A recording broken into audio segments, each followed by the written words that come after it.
Greetings. Today we continue in the second part of Upon This Rock Believers Are Established, referring to the continual building up or strengthening of believers. This building up and strengthening is also mentioned in our text verses in 1 Peter 2, 4, and 5, where it refers to us as living stones being built up into a spiritual house. Again, we go to Matthew 16 and verse 18. Where it says, I, Jesus, say also unto thee, Peter, thou art Peter, and upon this rock I will build my church, and the gates of hell shall not prevail against it. Now in the Greek, there is a contrast presented in the words of Jesus. Some call it a play on words. When he says, thou art Peter, that's Strong's number 4074, Petros, a detached piece of a rock. It's an arthrus. It does not have the article, so it talks about him being the essence of a pebble, if you please.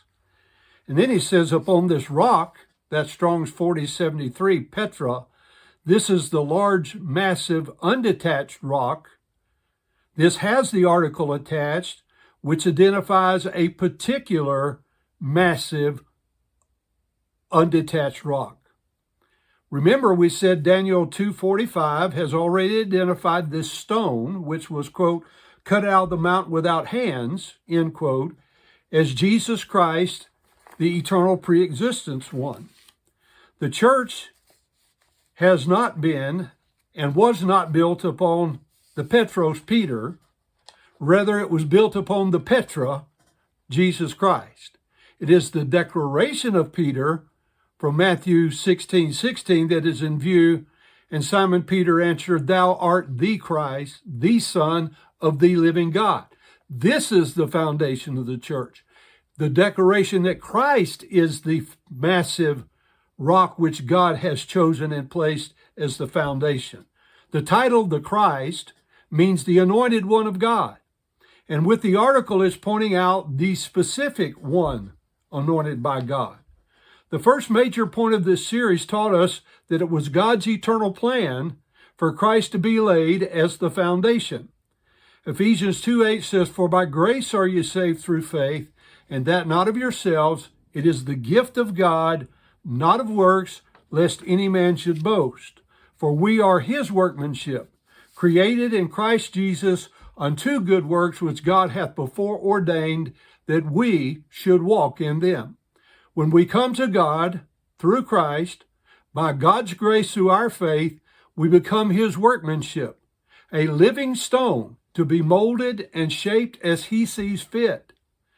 Ephesians 2:19 then continues, now therefore you are no more strangers and foreigners, but fellow citizens with the saints and of the household of God, and are built upon the foundation of the apostles and prophets, Jesus Christ himself being the chief cornerstone, in whom all the building fitly framed together groweth unto a holy temple in the Lord, in whom ye also are builded together for a habitation of God through the Spirit. We then become building blocks in a building that is to be a habitation of God through the Spirit. We should stress that the word translated build in Matthew 16:18 is not the word for laying a foundation. Rather, it's the word for bringing a building to completion upon a foundation which has already been laid. It's Strong's 2476. Histemi, to stand, in variations 5087, tithemi, ordain, settle, sink down. 2749, chime, to lay, or to lay outstretched as ordained or made, or 3741, steadfastly settled. The word build here is Strong's 3618, oikidomio, to construct, to build up, to edify. Thus it refers to bringing a building to completion upon a foundation already laid. Notice that Ephesians 2:20 declares that upon the foundation, Jesus Christ, the foundation of the church, the structure was raised upon the foundation. It was first the apostles and prophets, The church which Jesus established personally and strengthened personally has been multiplied many times over during these some 2,000 years since its establishment. Every true church traces its lineage back to that church.